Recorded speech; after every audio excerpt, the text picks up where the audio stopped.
You know, I just might add, this is also the golden age of America because we are doing better than we've ever done as a country. Prices are coming down and all of that stuff. And, you know, they talk about different terms for that. But I will tell you that nobody has done what we've done in terms of pricing. We took over a mess.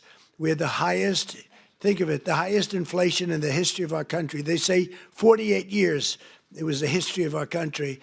And now we have normal inflation. We're going to get it a little bit lower, frankly, but we have normal. We've normalized it. We have it down to a low level, but we're going to get it a little bit lower. We want perfection. You know, you always want 1%. I don't know if anybody knows. You don't want zero. Zero can be bad. Then you start going the other route. That's no good either. Then you say, what's worse, deflation or inflation?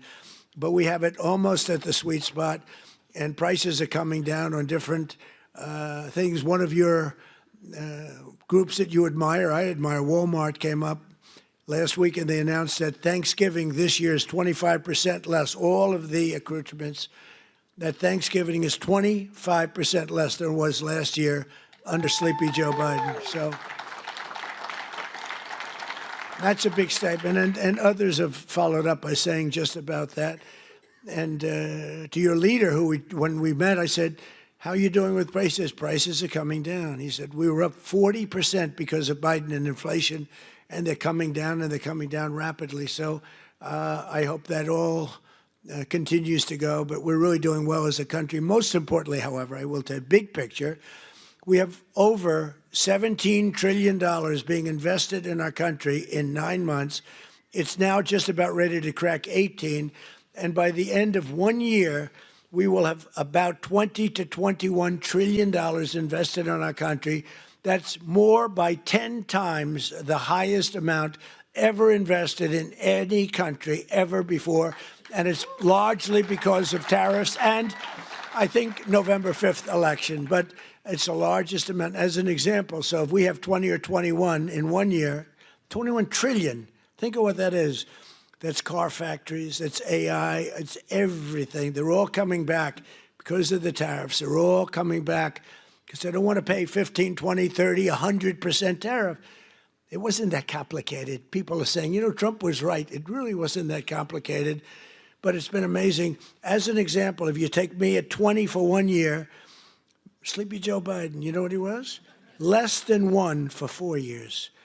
And if they got elected, they would have been at minus 10 because people were moving out of the country in record numbers, and welfare and other charges were increasing at levels that nobody has ever seen before.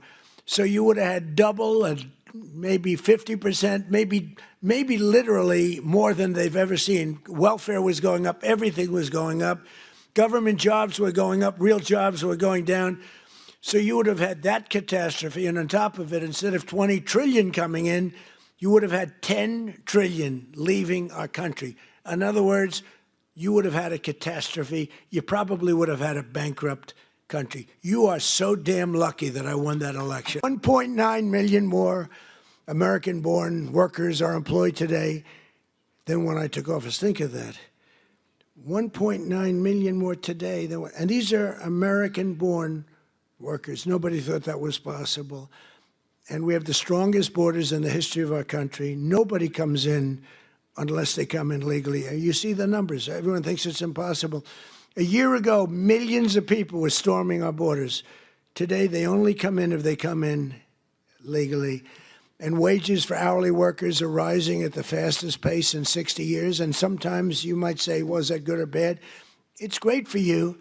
The minimum wage thing you'll have to be talking about. You're going to have to fight. We were talking about California, Gavin Newsom from California.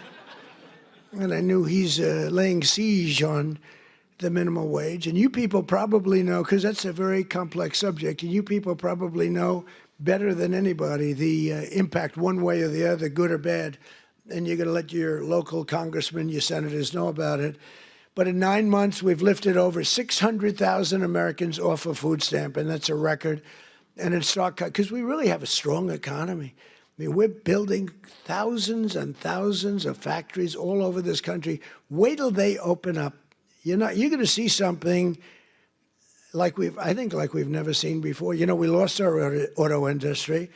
54% of our auto industry left for other places over the years. And I think we're going to get it more than all back. They're coming in from Mexico, from Canada, from Germany. They're coming in from Japan.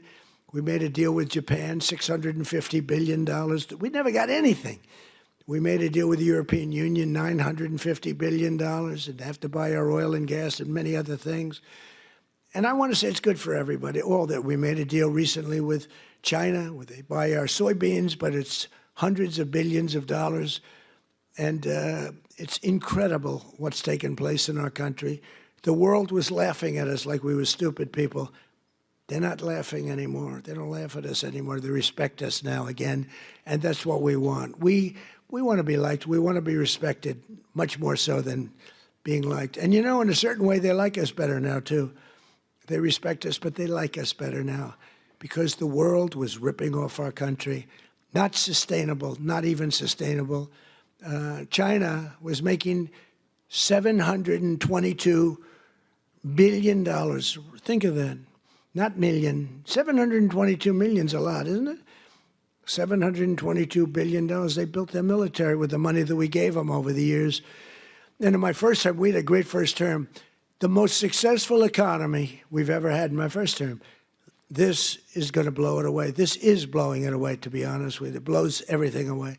There's never been a time like this, and you're going to see the results, you know, pretty quickly. But in stark contrast to the previous administration, 100% of all new jobs created in America under my administration have been created in the private sector.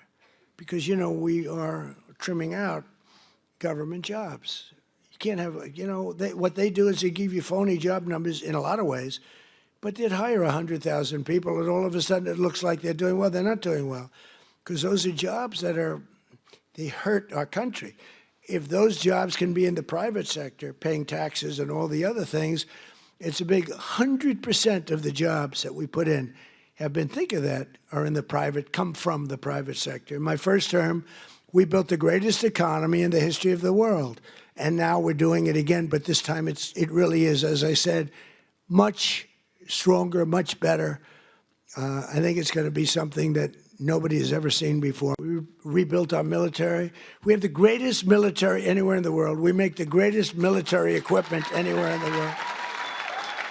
And everybody knows it. And you saw that with the way we took out the nuclear capability of Iran with those gorgeous B-2 bombers. They flew in there and they wiped it. And the word was obliterated. Remember when CNN said, well, it might not have been obliteration. Think of the pilots. They go in there, they're under fire.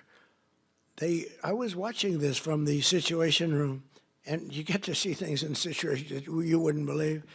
And they said, sir, they have entered Iran airspace. All of a sudden you see much faster. Then you see him going down at the whole thing was crazy. I actually said, do people really want to do that for a living? They're waiting for him, but the equipment is so good. The B-2 bomber, stealth. They never saw them.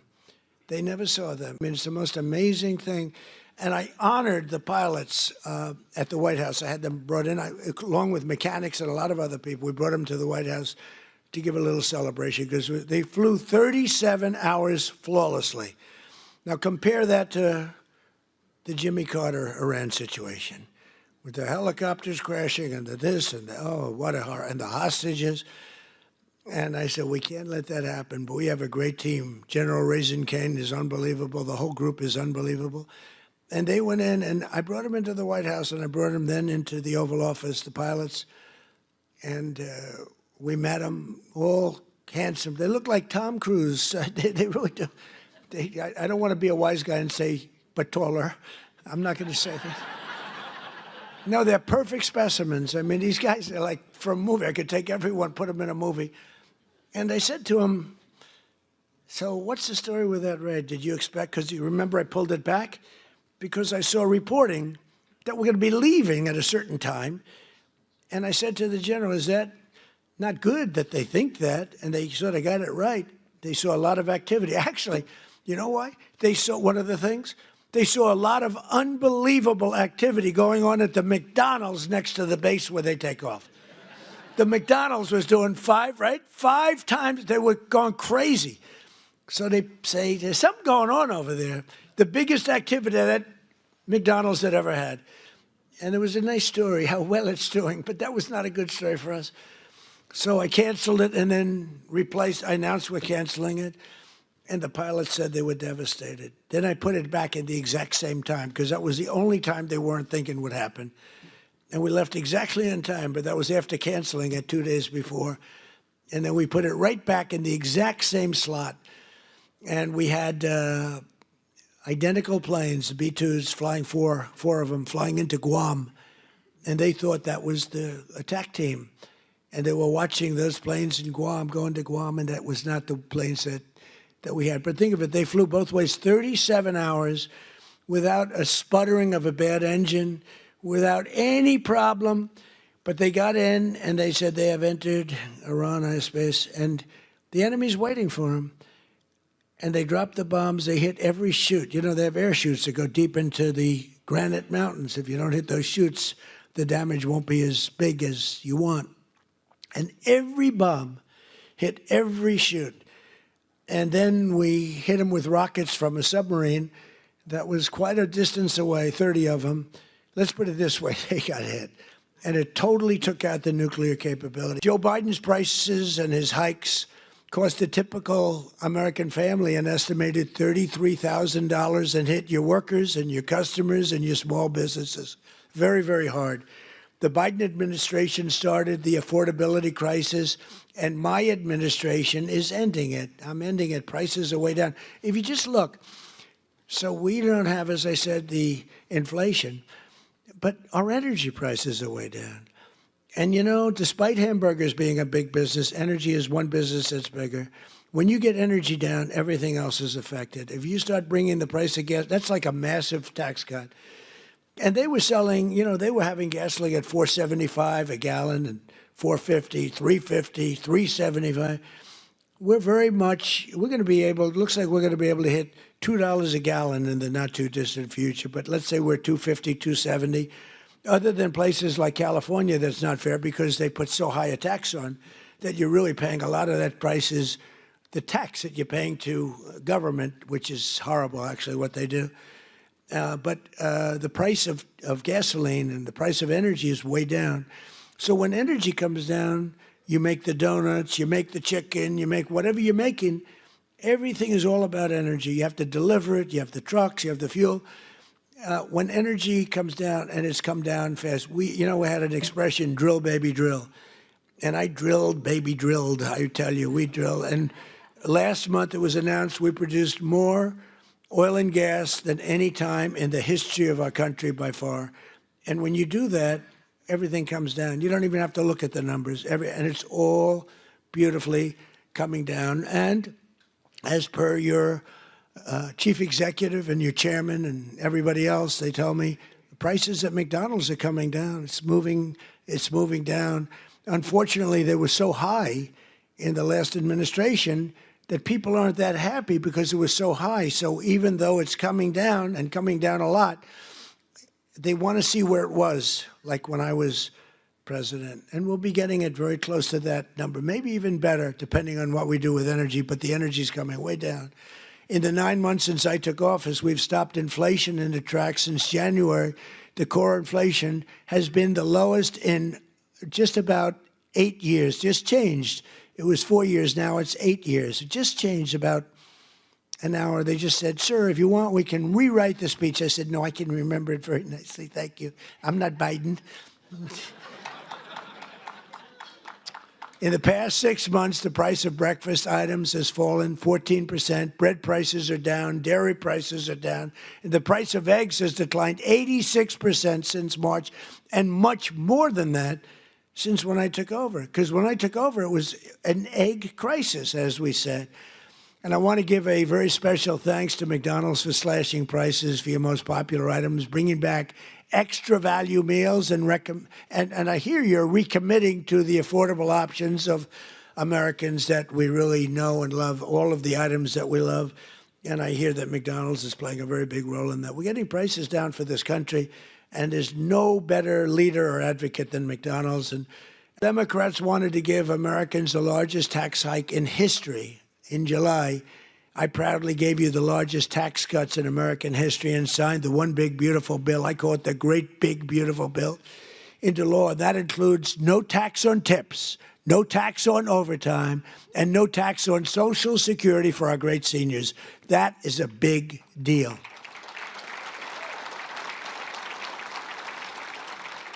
So the great big beautiful bill is the biggest piece of legislation ever passed in our country's history. It gives expensing to you as owners, where you do something, you could expense it, you can take it off in 1 year instead of 38 or 40 years. It gives you so many things. And I'm not giving it to you, I'm giving it to the people that you're hiring, because I'm giving it for jobs. You're going to expand, you're going to do tremendously. You spend money and you can write it off quickly as opposed to over a period of many, many years. The typical waiter, waitress, or police officer will take home roughly $2,000 extra each year because of just what we've done on taxes.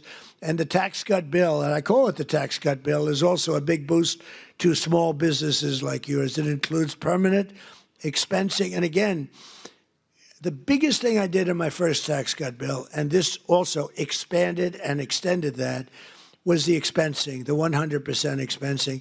But now we have the expensing for a 10-year period, so for 10 years. And frankly, I sort of said, let's make it 2 years because, you know, I want the results to be immediate. 10 years, they can take their time. I had a lot of pushback, including from these guys. They said, no, the right thing. It might have been good for us politically, but it would have been, it's better what we did ultimately for the country. So we have 10-year full expensing. Nobody thought that was possible to get. We also expanded tax relief for all franchisees and made the pass-through deduction permanent. It's now permanent. And very importantly, under our tax cut bill, we virtually eliminated the unfair estate tax or death tax, so you can keep your family business in the family, your children, if you love your children. If you leave your beautiful place to your children, you won't have estate tax, small business. Now, if you don't love your children, you don't really care what I'm saying right now. I've only had 2 or 3 people over the years that say, I take a vote. Does anybody in this room dislike their children where you're not leaving it to your children? And, you know, it's always blank, blank, blank. Then all of a sudden, one guy about 6 rows back, okay. And I thought he was kidding. I said, oh, that's so funny. I'm not kidding. My kid is no good. I'm not. And I said, this is amazing. So he's not so happy with this, but it's all right. But think of it, you know, farmers especially, where they'd have a farm, and you know the expression, the land rich, cash poor a little bit, but they have a great, wonderful thing and a way of life that they wouldn't change with anybody, not even a franchisee, right? They don't want a McDonald's. If they have a farm, they love their farm, just like you love what you're doing. But the farmers were dying, leaving their farm to their children. The value of the farm was high. They'd go out, they'd have a tremendous estate tax or death tax, and it would so much. I mean, the percentage is crazy how high. They'd end up losing the farm in bankruptcy. They'd go out and borrow all this money to pay the tax, the estate tax. They'd put a mortgage on the farm, and they'd end up losing the farm. Many of them committed suicide. They would commit suicide. It was such a horrible thing that was happening.